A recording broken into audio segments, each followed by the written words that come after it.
اپنے اندر سے اپنے آپ کو حسین بنانا کہ کم سے کم ریسورسز میں زیادہ سے زیادہ لوگ تمہارے ساتھ کام کرنا چاہیں تو لوگ یہ کہیں کہ یار میں اس کے ساتھ اس لیے کام نہیں کر رہا کیونکہ یار یہ پیسے اچھا دیتا ہے.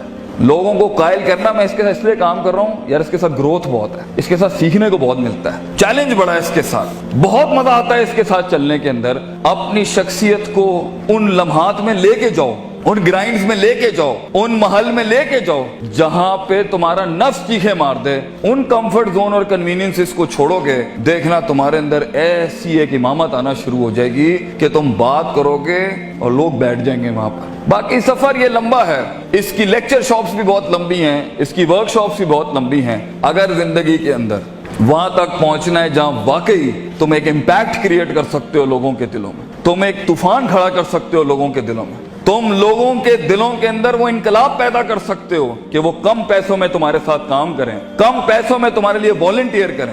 چھوٹی سی کمپنی کو پاکستان کے بڑے ریکٹس کے اوپر فائل کرنا اگر تم چاہتے ہو تو سب سے ان اصولوں کے ساتھ زندگی جینا کہ گیا ہوا وقت ہاتھ نہیں آتا. دس از یور ٹائم. فضولیات کے اندر وقت ضائع کرنا ہے, آگے جا کے چھوٹی چھوٹی چیزیں کہاں کام آتی ہیں آپ سوچ نہیں سکتے. کہاں کہاں پر کون سا بیج لگایا ہوا ہے وہ کہاں کہاں پر کیسے جواب دیتا ہے پتہ نہیں ہے. عبداللہ بن مسعود ایک چھوٹا سا بیج تھا آپ صلی اللہ علیہ وسلم کا.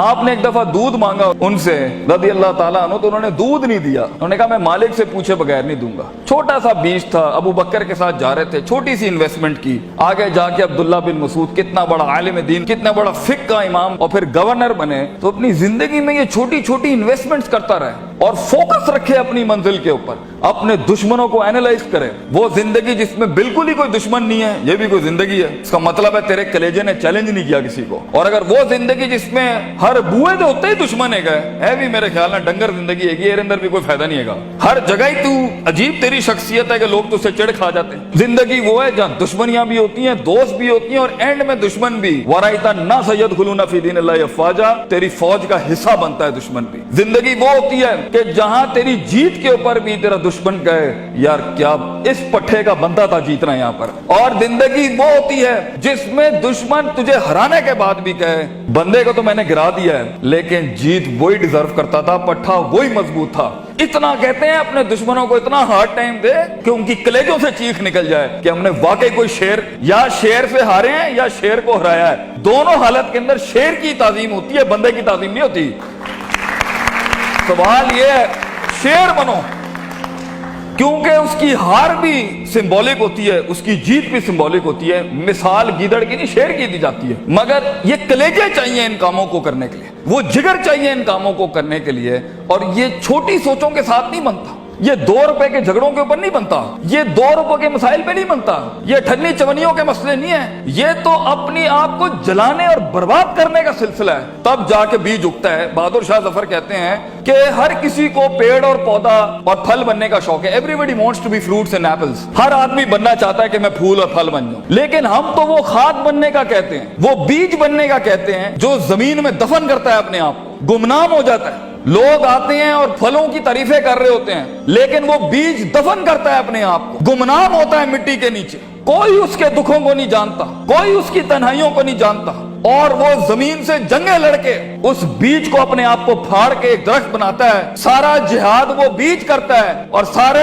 فائدے قوم کے پھل پودے اٹھاتے ہیں, تعریفیں سیب اور پھل اور پھول لے جاتے ہیں. بیج کو لوگ بھول جاتے ہیں لیکن اصل بنیاد بیج ہوتی ہے. بیج بننا اس امت کا بیٹا, اس قوم کے اپنی ویژن کا, اپنی کمپنی کا, اپنے خاندانوں کا بیج بننا کہ تمہاری بنیادوں کے اوپر نسلیں جمع ہوں, نسلیں کھڑی ہوں, پھل پھول لگیں تمہیں. اور انہی درختوں کو پھل لگتا ہے جن میں عاجزی ہوتی ہے, جو جھکے ہوئے ہوتے ہیں, جو ہمبل ہوتے ہیں, جو اپنی نفس سے آزاد ہو کے قوم کے جمی تر بینیفٹ کے اوپر اپنے تکبر کی قربانی دیتا ہے, اپنی میں کی قربانی دیتا ہے, اپنی مزاج کی قربانی دیتا ہے, اپنے وقت کی قربانی دیتا ہے, بغیر مفادات کے کھڑا ہوتا ہے, بیماریوں میں لڑتا ہے اپنے خوابوں کے لیے. ایسے لوگ جا کے پھر جا کے کئی پرسنٹ کا چینج آتا ہے. اور یہ کرتے رہنا ہوتا ہے, کرتے رہنا ہوتا ہے اس حد تک کہ آپ کو پتا بھی نہیں ہوتا کہ آپ کا نام کن کن محفلوں میں اور کن ستاروں اور افلاک کے اوپر چلا جاتا ہے. تو یہ شہرت کے لیے, لوگوں کو جھکانے دبانے کے لیے, کسی کو ذلیل کرنے کے لیے, کسی کو تھلے لگانے کے لیے انسان خواب نہیں دیکھتا. امپاورمنٹس ہوتی ہیں جب انسان کام کرتا ہے اپنی نفس سے آزاد ہو کے. جو انسان کام کرتا ہے لوگوں کے لیے کام کرتا ہے اور اپنے لیے بھی کرتا ہے, لیکن اس میں آپ کو علمی مسل بھی چاہیے اور اس میں آپ کو عملی مسل بھی چاہیے, اس میں آپ کو نیت بھی چاہیے, ارادہ بھی چاہیے, قصد بھی چاہیے, نتیجہ بھی چاہیے, محاسبہ بھی چاہیے, علم بھی چاہیے, یقین بھی چاہیے, صبر بھی چاہیے, دوام بھی چاہیے, سیاست بھی چاہیے. اس لیے اگر آپ اس کے اوپر آج کام کرنا نہیں شروع کریں گے, کوئی مسئلہ نہیں ہے, 20-15 سالوں کے بعد جہاں بھی زندگی کھڑی ہوگی نا, وہ فیصلہ آپ کا ہوگا. جو بھی انسان کچھ ہے نا, اللہ پر بلیم نہیں کرنا. ظہر الفساد فی البر والبحر بما کسبت ایدی الناس. انسان کی زندگی جہاں بھی کھڑی ہے وہ اس کا کیا ہے. کئی سنی بات میں کوئی غلطی ہوگی تو ساری میری تھی. کوئی حق اگر ہم نے قوم کے لیے بیان کیا وہ قوم کا تھا. اللہ تعالیٰ آپ کو ایک معنی زندگی عطا فرمائے, ایک کامیاب لیڈر بنائے. وآخر دعوانا ان الحمدللہ رب العالمین. جزاکم اللہ خیر. السلام علیکم.